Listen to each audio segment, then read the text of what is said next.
국책연구기관인 한국개발연구원 KDI가 올해 한국 경제가 1.6% 성장하는 데 그칠 것으로 내다봤습니다. 3개월 전 전망치보다 0.4%포인트나 뚝 떨어뜨린 것으로 주요 정부기관이 내놓은 전망치 중에 가장 낮습니다. KDI는 전국 불안이 길어지면 성장률이 더 내려갈 수도 있다고 경고했습니다. 비상계엄이 촉발한 전국 불안에 트럼프 리스크까지 겹치면서 1%대 저성장 국면이 고착화하는 것이 아니냐는 우려가 커지고 있습니다.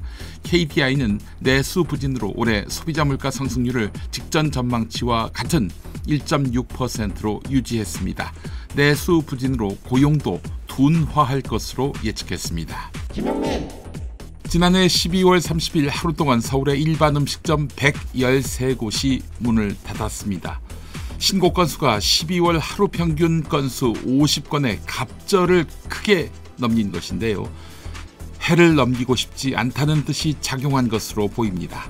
지난 한 해 동안 일반 음식점과 휴게 음식점을 합해서 전국 음식점 10만 7,526곳이 폐업한 것으로 집계됐습니다. 사상 최대치입니다.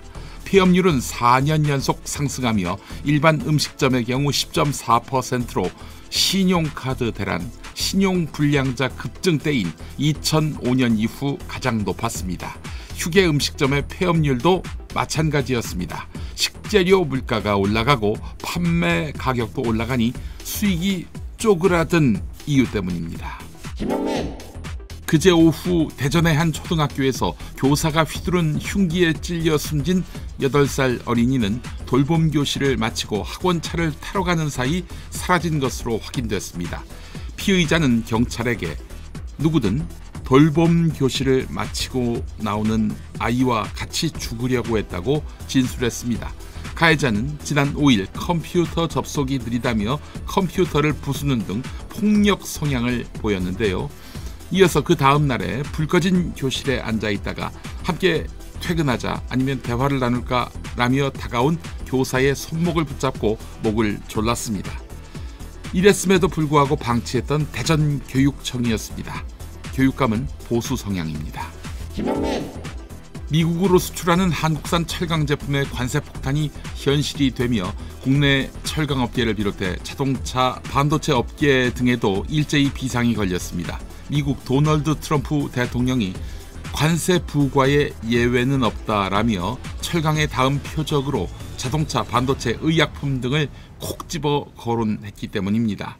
반도체와 자동차는 한국 수출의 3분의 1가량을 차지하는 수출 1, 2위 품목인데요. 당장 관세 폭탄을 피할 수 있는 미국 현지 생산을 늘리기엔 현실적인 제약이 크기 때문에 주력 수출업체들이 수익에 직격탄을 맞을 수 있다는 우려가 나옵니다.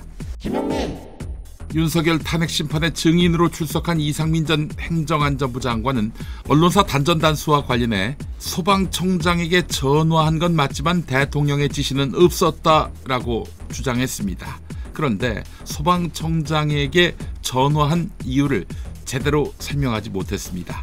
이상민은 지난해 경찰 조사에서 국무위원 전원이 반대를 하고 있다며 대통령을 말렸다라고 진술했지만 어제 헌재에서는 그 자리에서 비상계엄이 위헌 위법이라고 생각한 사람은 없었다라며 반대도 없었다 이렇게 말을 바꿨습니다. 한덕수의 말과도 충돌됩니다. 한편 윤석열은 연설 때 야당이 박수 한 번 안 치더라라며 계엄 이유를 강변했습니다.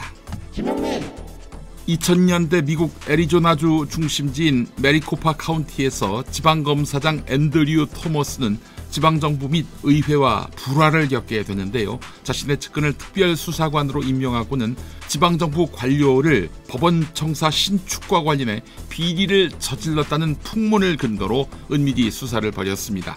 아무런 범죄 혐의도 발견하지 못했습니다. 그러나 별건으로 그 관료를 기소했습니다. 부당 기소한 것이죠. 나중에 토마스는 검사 의무 위반으로 조사가 시작될 때 그만뒀습니다. 검사장을. 그리고 정계에 입문합니다. 그럼에도 조사는 계속됐고요. 결국 변호사 자격 박탈이라는 중징계가 결정됐습니다. 검사징계위원회를 허술하게 넘긴 문재인 정부. 네, 정말 크게 비교되지요.